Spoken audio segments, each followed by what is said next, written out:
Good afternoon, everyone. I'm Tarek. Today I would like to show you the speech that I choose. The speaker is Robert Waldinger. He is the clinical professor of psychiatry at Harvard Medical School. He talks about what makes a good life. So before I leave you with the speech, I would like to ask you to guess why I chose this speech.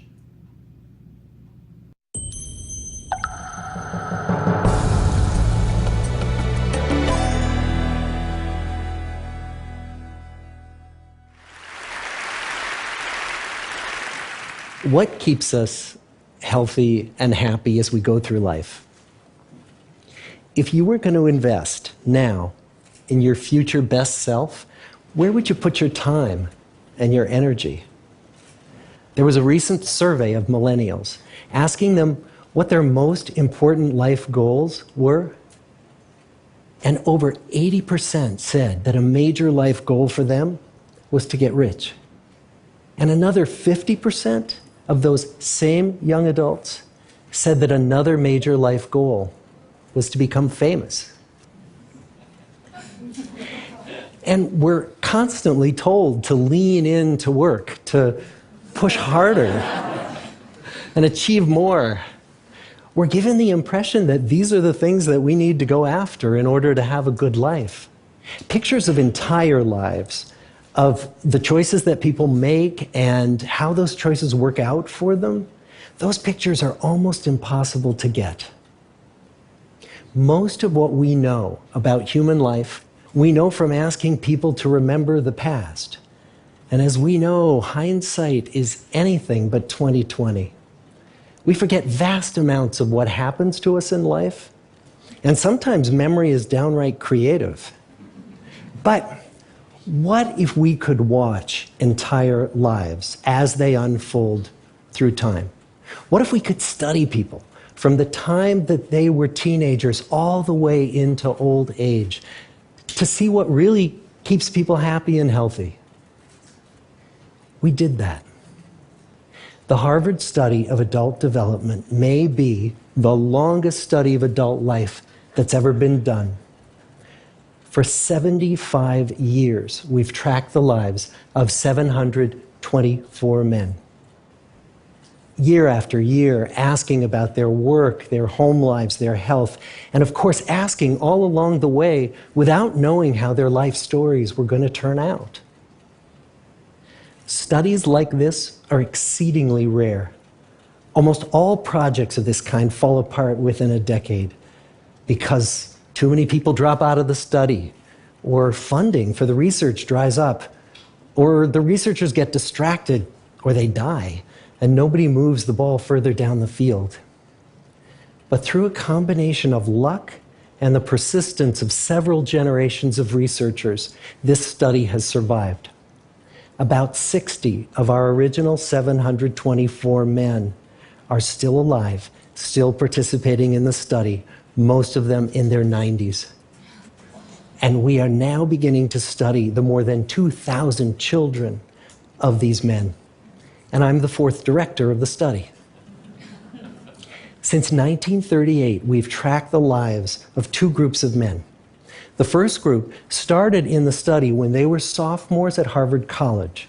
They all finished college during World War II, and then most went off to serve in the war. And the second group that we've followed was a group of boys from Boston's poorest neighborhoods. Boys who were chosen for the study specifically because they were from some of the most troubled and disadvantaged families in the Boston of the 1930s. Most lived in tenements, many without hot and cold running water.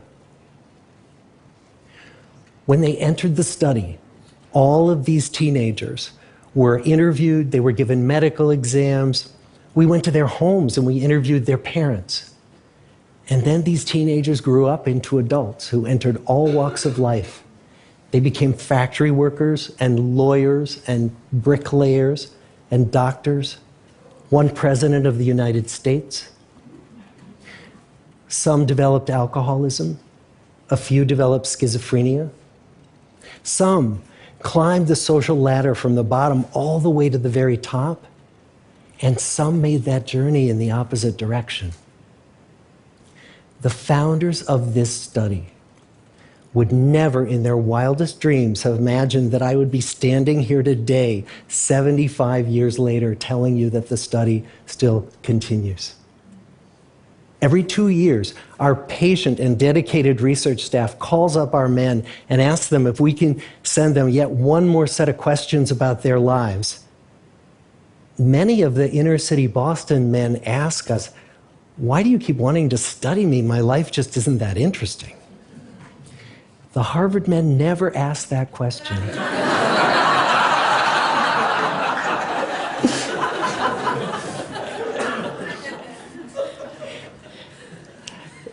To get the clearest picture of these lives, we don't just send them questionnaires.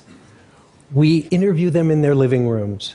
We get their medical records from their doctors. We draw their blood. We scan their brains. We talk to their children. We videotape them talking with their wives about their deepest concerns. And when, about a decade ago, we finally asked the wives if they would join us as members of the study, many of the women said, "You know, it's about time." So what have we learned? What are the lessons that come from the tens of thousands of pages of information that we've generated on these lives? Well, the lessons aren't about wealth or fame or working harder and harder. The clearest message that we get from this 75-year study is this: good relationships keep us happier and healthier. Period. We've learned 3 big lessons about relationships. The first is that social connections are really good for us and that loneliness kills. It turns out that people who are more socially connected to family, to friends, to community are happier, they're physically healthier, and they live longer than people who are less well connected. And the experience of loneliness turns out to be toxic. People who are more isolated than they want to be from others find that they are less happy, their health declines earlier in midlife, their brain functioning declines sooner, and they live shorter lives than people who are not lonely. And the sad fact is that at any given time, more than 1 in 5 Americans will report that they're lonely. And we know that you can be lonely in a crowd and you can be lonely in a marriage.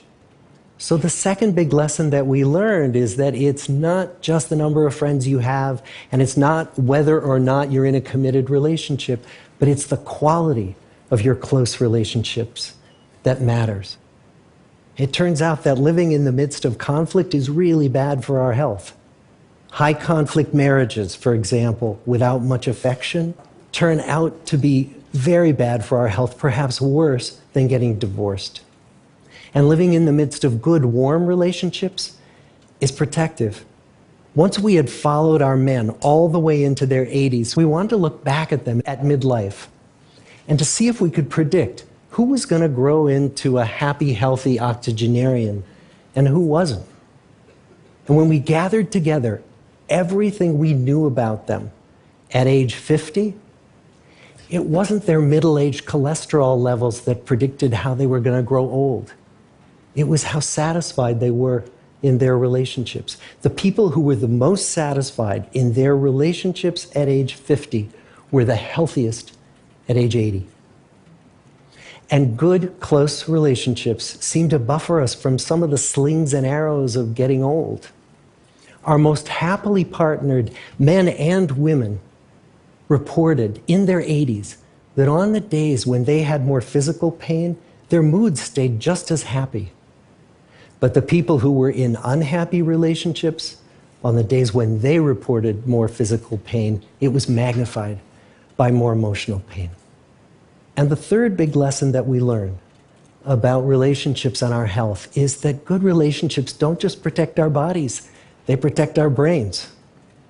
It turns out that being in a securely attached relationship to another person in your 80s is protective, that the people who are in relationships where they really feel they can count on the other person in times of need, those people's memories stay sharper longer. And the people in relationships where they feel they really can't count on the other one, those are the people who experience earlier memory decline. And those good relationships, they don't have to be smooth all the time. Some of our octogenarian couples could bicker with each other day in and day out. But as long as they felt that they could really count on the other when the going got tough, those arguments didn't take a toll on their memories. So, this message that good, close relationships are good for our health and well-being, this is wisdom that's as old as the hills. Why is this so hard to get and so easy to ignore? Well, we're human. What we'd really like is a quick fix, something we can get that'll make our lives good and keep them that way. Relationships are messy and they're complicated, and the hard work of tending to family and friends, that's not sexy or glamorous. It's also lifelong. It never ends. The people in our 75-year study who were the happiest in retirement were the people who had actively worked to replace workmates with new playmates. Just like the millennials in that recent survey, many of our men, when they were starting out as young adults, really believed that fame and wealth and high achievement were what they needed to go after to have a good life. But over and over these 75 years, our study has shown that the people who fared the best were the people who leaned into relationships with family, with friends, with community. So what about you? Let's say you're 25, or you're 40, or you're 60. What might leaning into relationships even look like? Well, the possibilities are practically endless. It might be something as simple as replacing screen time with people time, or livening up a stale relationship by doing something new together, long walks or date nights, or reaching out to that family member who you haven't spoken to in years, because those all too common family feuds take a terrible toll on the people who hold the grudges. I'd like to close with a quote from Mark Twain. More than a century ago, he was looking back on his life, and he wrote this: "There isn't time, so brief is life, for bickerings, apologies, heartburnings, callings to account. There is only time for loving, and but an instant, so to speak, for that. The good life is built with good relationships." Thank you.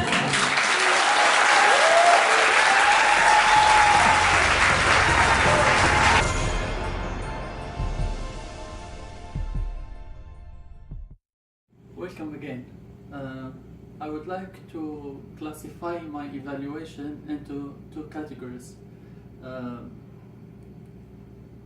The first category, the speech itself, and the second category is the speaker.